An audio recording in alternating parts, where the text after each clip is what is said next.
Hey everybody, it's your girl Rabia. I'm here with my favorite lash esthetician of all time, Akira. Hi you guys, how are you? Please everybody, do not hesitate to follow her at Muva, MUVA_lash, Muva Lash on Instagram or Muva Lash on Facebook.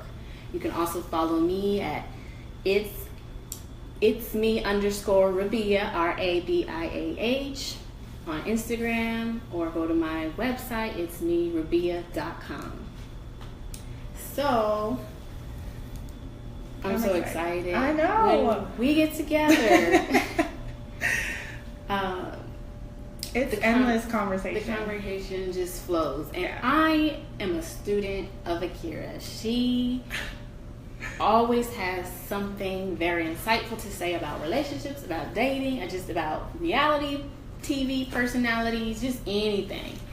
And so I feel like I know a lot. I feel like I have some great theories on people, some great impressions about life, but she always makes me go, wow, I have never thought about it like that before. You just made me really open my mind, stop and think, and I wanted to share her with you all. I want to share her with the world. She's so talented, first of all, in what she does. She's going well beyond just being an esthetician and doing brows and microblading and lash extensions. She's going to go well beyond that. She's going to ultimately do it all. And you can talk even some about that, like what your goals are. Well, yeah, I mean, just to comment on our conversation, I'm super opinionated. So that's why Rabia was like, we have to have a conversation just so we can, let everybody know the craziness of what we talk about during lashing. But yeah, I do Rabia's lash extensions, and I definitely plan on going into medical aesthetics, but I guess we can talk about, because we've had the plastic surgery conversation, you guys. Yes. So I guess to do it or not to do exactly. To be ashamed or not be ashamed, guilt or not feel guilty. Right, exactly. We go there, you guys. Definitely. So I'm excited to be here with you. Thank and you I'm so excited much for the conversation. Yeah. So the conversation last time. And I'm going to drink my wine. Oh, yes. We're going to have some good times. So y'all just bear with us as we enjoy ourselves. Hopefully you guys can vicariously enjoy yourselves through us. Or, if you're at home, you can wind down and get you a glass. Cheers. What are we drinking here? Oh, Cabernet, yes. Great. So last time you was working on me and making me an enhanced version of myself. You had a very interesting take on dating as a grown person versus dating as a teenager. I'll just lead into it that way. Okay. And I wanted you to kind of bring that out again and contrast the difference. And, it's controversial. Most people may not even have ever thought of it that way. I think a lot of men would side with your viewpoint. Oh my God. For the men who are tuned in, they'd be like, oh yeah, that's right. But wait a minute, I don't know if we're ready for the women to start embracing this thought process. Because I'm actually starting to think, oh shoot, man, if I had to do it all over again, I might adopt this tactic. Yeah, that's saying a lot, because I don't just switch over. But it's crazy that it's really not a tactic. I feel like that's what dating is. I don't know. I think the issue is that people don't know what dating is. Let's go back. Okay, we don't know what dating is. Y'all got that? We're all students. We really think we know what we're doing, but we don't know what we're doing. So let's go back to, let's talk about high school. What's high school dating? Well, I think the conversation even came up because we were like boyfriend and girlfriend. And I go, well, what's that at this age, I just think that boyfriend and girlfriend is a high school, college-y concept. For someone in an adolescent stage, okay, we're sexually active. Of course, this isn't a marriage, so we're monogamous. We're going to give each other titles, boyfriend and girlfriend. But after that stage, and I mean, I don't know how many boyfriends you've had or girlfriend you had in the adolescent stage, but after that stage, what is dating? Because a lot of adults aren't ready for serious relationships as far as marriage, let me say. Some adults aren't ready for it. Because, between the 21, 22, 25, so they're still wanting 30, to date more. I think, I feel like 30s, it's like, okay, I know who I am. Now I really have to figure out what I want. And that might take a few relationships. Okay. But I know grown-ass people, that's my boyfriend. They're 30? Hey. Yeah. Yeah, that's my boyfriend, everybody. Yeah. Hey, everybody say hi. Yeah. And you're saying, No. That's not cute. It's not. Because if you think about it. What do you call that person? What should you call that person? That's a friend. A friend? Yeah. But they're trying to be monogamous. They're trying to be okay, we're committed to each other. Of course. Hopefully this will go somewhere. Okay.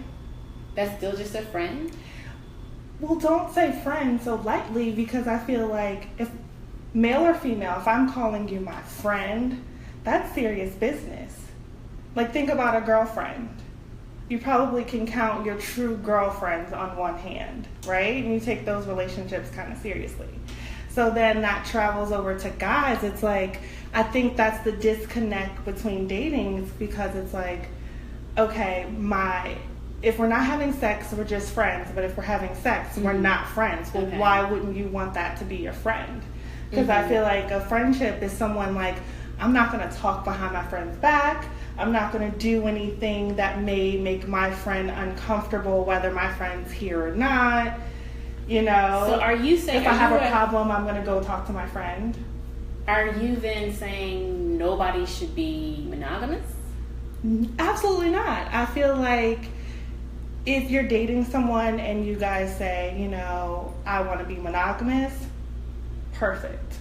But that doesn't mean 6 months later, if either person is sitting wherever they are, in a restaurant, at a bar, and someone comes up and say, hi, my name is such and so, I would like to get to know you.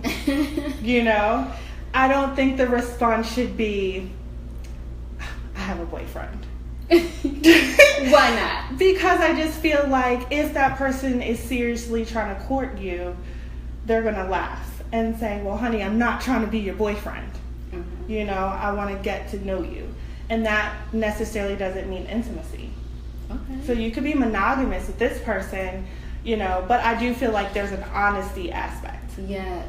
Absolutely. So as long as you keep that, up front, So let me kind of try to see if I can break it down, get it right. So basically, once you're past kind of adolescent dating, and you kind of even medically, adolescence is defined as kind of wrapping up around 22. Yeah, 22, 25. So we look at it as really young, but actually it's a lot older than that. So once you start passing out of adolescent, kind of just young love and all that, puppy love and all of that, you're trying to go into your mature side, your mature dating, right? Right. And what Akira here, my girl, is saying is you're dating. You may want marriage to be the ultimate goal. So that being said, why close yourself off to prospects just because you're vibing with one person? And exactly. Because you're it's y'all feeling each other, you like each other a lot, maybe even be developing feelings. So does that mean, you should close yourself off? Exactly. Close yourself off to options. And no, do not close yourself, because the reality of dating is, I think why men have more fun than women when it comes to dating is because they acknowledge the concept that every woman that they date or that they meet is not going to be their wife. Wow. Yeah. So if women, we kind of always get our feelings hurt for every single relationship because every guy we meet, we're like, this is my husband. He's the potential. Exactly, you know? So it's like you're saying, we date and look at every guy we date as our potential husband. Yeah. Wow. Yeah. And that's scary. Or at least that's the stereotype. That's the script that a lot of women fall for. Exactly, especially if you're intimate with a guy. You know, in the back of your mind, you're like, oh, this is going to be my husband. That's cool. Yeah. You know? And then men just are, I do think men can be smarter when it comes to dating because they're more self-centered, they're more self-oriented, and more selfish. Yeah. They put their needs and their wants first. And I have this philosophy. I have lots of philosophies, but I think men put women in categories. Oh, absolutely. I think so too. But what kind of categories are you talking about? I think it varies for the individual, you know, but I know I put men in categories, so I can give you an example of the categories. Like, I'll meet people and they have great conversation. So that might be my conversation guy, you know? Seriously. Because be the conversation. Well, sometimes you do want to be the conversation guy because I get to know a lot about you. Okay. So we can have one 30-minute conversation and I feel like I know your whole childhood. You know? But you know, certain guys. Where does that go? Do you sleep with that person? Oh my God, I don't know. I guess that depends on the other categories because you might have a maintenance man. Oh yeah, backup. Yeah, so you never know. You might over exactly. Yeah, so between guys. Exactly. So I mean, I guess the intimate part is up to the individual as well. But I feel like if you kind of put a kind of like a boundary line, you won't be disappointed at the end of the relationship. I know in one of your vlogs you were saying how like this guy has taken you on 10 drink dates. Like, what's up with that? Well, don't take it personal, girl. That's your drink guy. So you already know. You already know. I'm gonna schedule dates on Thursdays and Fridays. Getting you a drink. Yeah, but that's meet up for coffee. Exactly. And not trying to spend more than that. Spend more time. And that could be cool because you know you're not limiting yourself on that one guy, but you know he's great for Starbucks on Wednesday, you know, or you know let me meet him for happy hour on Friday because I know he's good for a drink, and then I'm gonna hang out with the girls or someone else for another. So I could hear some women really claiming, well, that's how I already date, you know, and that's maybe because they really are just dating for the fun of it, for the enjoyment of it, just because you want to be to mix it up with different people, to experience different people. You're not trying to be with one person, not trying to be tied down. And more women of today, you know, are choosing that. And postponing the search for a husband or postponing marriage, you know, for longer and longer periods. So could it work even if you're more so wanting to find your husband? But that's how you find him. You don't find him. That's how you find him.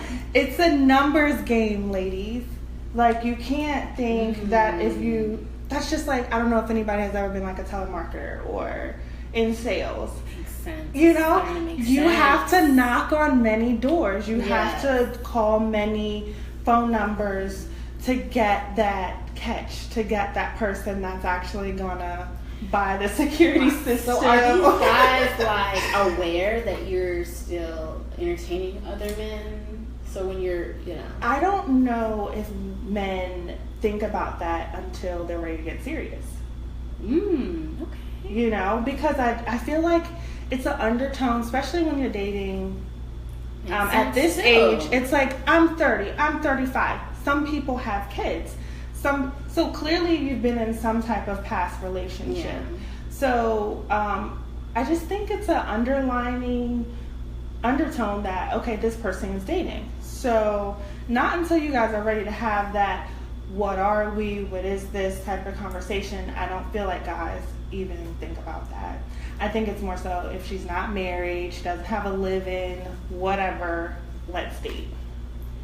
All right, well, what about, I guess I can hear some objections being like, but you could just be caught up in an endless loop of just guy after guy after guy, and after a while, you start to build up some mileage. And, so maybe those are some drawbacks to that. But then there's self-boundaries. Like I said, you don't have to be intimate with everybody. Okay. Put them in categories. Point. That's a good point. Yeah. You're not necessarily intimate with everybody you're dating, with everybody you're entertaining. Yeah. Because some people just don't realize, wow, we could be dating and we're not sleeping together. Exactly. Yep.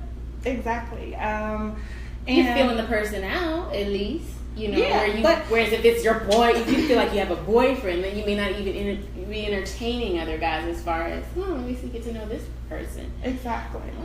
And then if you think about it, like, okay, if you're monogamous with a person for 4 years and you guys get married, you tried every position possible in 4 years, let's be honest. So I feel like if your options are open, you're more prone to think, I can't be intimate with everyone, which that means you make boundaries